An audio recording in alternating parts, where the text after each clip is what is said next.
Many moons ago, Leo and I battled in an Infinite Craft 1v1, which... Spoilers for that video. If you do not want to be spoiled, go watch that video. It's one of our best performing videos. Go watch it. I narrowly won. Then, about 3 months later, I actually started working on a script for said video, and another month later, I actually started editing it. Bad work ethic aside, my victory in that video really should not have happened, as Leo played very well, and I forgot how to make Japan. I merely got lucky due to our randomly generated words happening to favor me. As such, recently, Leo and I decided to battle once more, this time in a game that would have no luck involved, a game that would allow the true most skilled player to win. A game called The New York Times. Also, much like with Infinite Craft, I decided to do voiceover for this video, because my audio sounded like this. So, seeing as how this newspaper essentially took over the world with their myriad of great games meant to exercise that little critical thinking muscle that fellow idiots of Gen Alpha get to use so rarely, we thought it was only fitting to do a 1v1 and see who was the true critical thinker of the group. We compiled our list of games, which is just every New York Times game, excluding Tiles, because I want a coin flip to keep Sudoku in instead, and Vertex, because, let's be honest with ourselves for one moment and just ask the simple question. Who actually plays Vertex?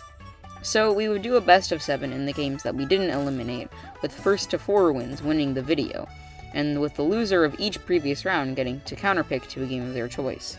So after all the rules were decided, it was me, who had this idea floating around in my head for a while, versus Leo, who literally just got back from a vacation, had like 30 minutes of prep time.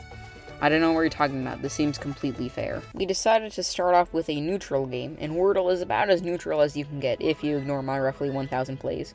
And for those who don't know, in Wordle you get 6 guesses to guess a random 5-letter word, and for each word you guess, letters can be black, meaning that they're not in the word, yellow, meaning that they are in the word, but at a different space, and green, meaning that they are in the word, and in the correct space they must be in the correct sequence of letters. For our specific rules, though, we decided that whoever could correctly guess the word in fewer guesses would win, with ties being broken by whoever could get the word first. I started off with the initiative, as Leo lost a few seconds trapped in a menu, and this compounded with me immediately getting 3 greens and a yellow with the classic opener of Crane. Meanwhile, Leo, who started with House, only knew the placement of the E. This only got worse for him, as I, knowing that there was a 1 in 6 chance I would fail to get the word in under 4 guesses, with the 3 potential words being grace, trace, and brace, simply rapid-fire guessed, and oh look, me, the unlucky person, with the rare odds to guess brace on my 4th guess. Who could have seen that one coming? Although, to be fair, I didn't really have a right to complain, with Leo's 2nd guess of there not giving him a lot of information. At this point, assuming that it did end in ACE, which Leo did, he had a 50-50 chance of beating me, and on this day, the odds were simply not in his favor.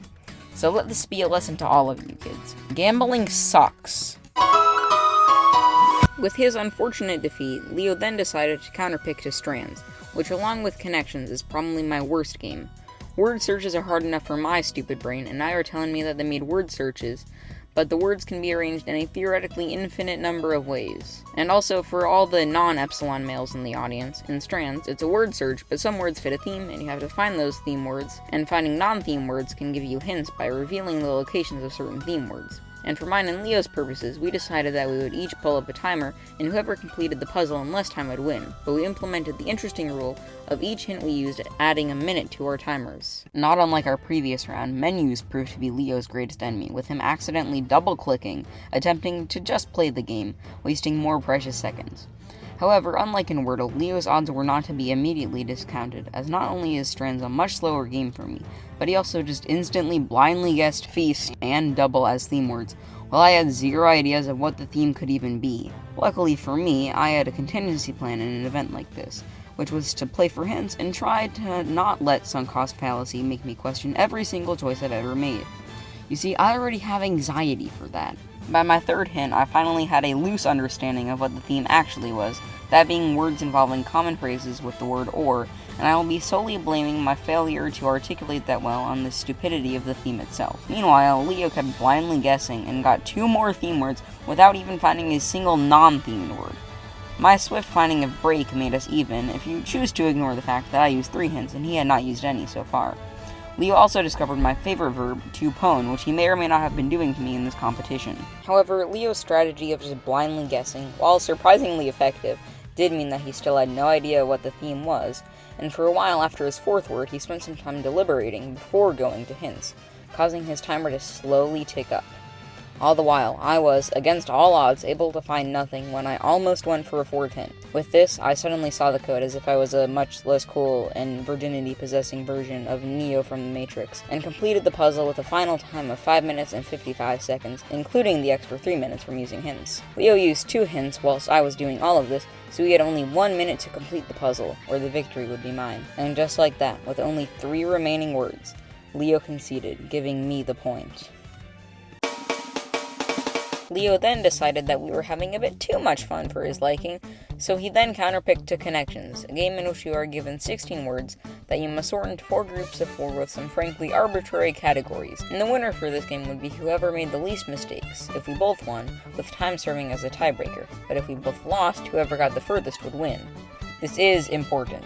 They say that the third time's the charm, but it wasn't for Leo and his menus, as he got bombarded with statistics this time. Once we actually began, we both decided to go for the obvious category of hyphenated words, which was unsurprisingly wrong.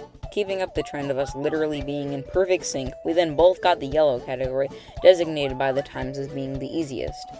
We then both just stared at our screens for a little bit, not wanting to be the first to mess up, but surprisingly out of character for me, I ended up being the first to go for something.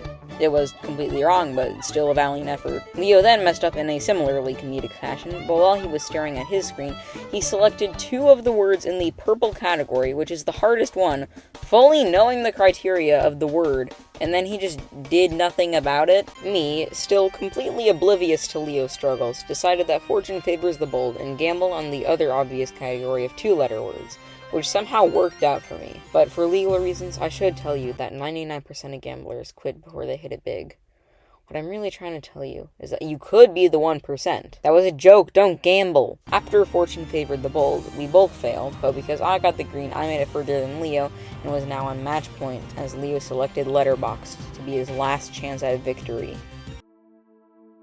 Letterboxd is an online word puzzle game created by Sam Mazersky and published in 2019 on the New York Times Games.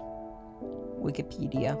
There is essentially a letter box with 3 letters on each side, and you have to use each letter in a word once, but you can't use 2 letters on the same side consecutively.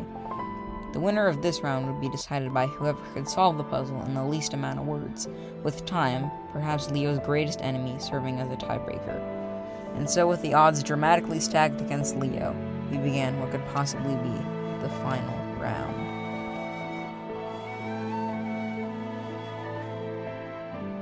In the beginning, I relied on slopes as my opening word, while Leo seemed to favor plant. Unfortunately for him, the New York Times' arbitrary restrictions on what is and isn't a word caused his attempts of getting the X with Texas to fail, all while I was struggling to eliminate the B from the puzzle. However, in what could only be described as what would be an Archimedes moment if I were actually smart, I suddenly saw it. My knowledge of Inside by Bo Burnham actually helped me, as I remember the hit song Sexting, and used sects to combo into snarl and then finish with lib, which I'm now realizing is an incredibly weird statement to anyone who does not have any context for what's happening right now.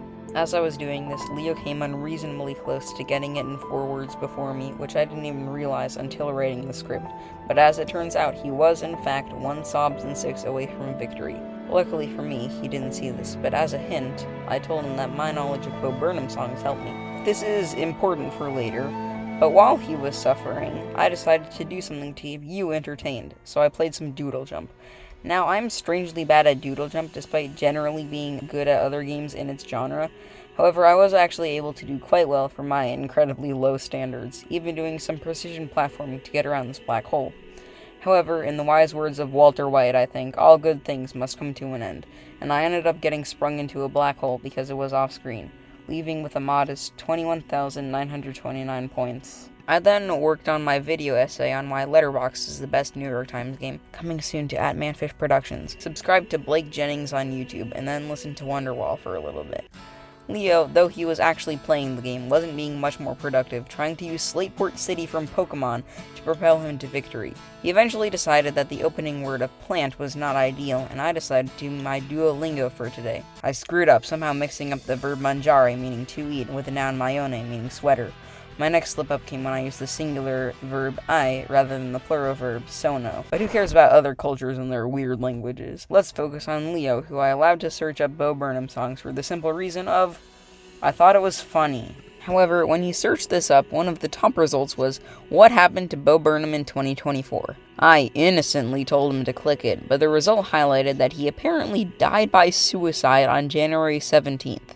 Except everything is a lie, because if you actually read the fine print, you would know that it was merely speculated that he would die on that day by his fan base, which is a very important distinction that was just conveniently not highlighted. Then Leo forgot how time works. Okay, well, Bo Burnham's gonna die January 17th, 2024. Now that you know. He's still alive. He's good. No, it's January 17th. Not right now. That happened.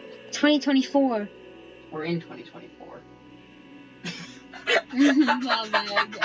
All of this just to find one word. In a final plea to extend the video length, Leo asked permission to look up words that he would need, and I decided to allow it for some ungodly reason. But I think this ended up causing more confusion than it would have otherwise. Eventually, though, Leo decided that this madness had gone on for too long and waved the proverbial white flag. Meaning that, for once in my life, I proved that I was actually better at something than somebody else, and believe me, I'm just as surprised as you are. But Leo's failure to commit to a strategy, on top of the insurmountable power of sexting, allowed me to walk home with a 4-0 victory. So what's the moral of the story? Well, it's obviously, if you're not gambling, you're playing these games wrong. Subscribe!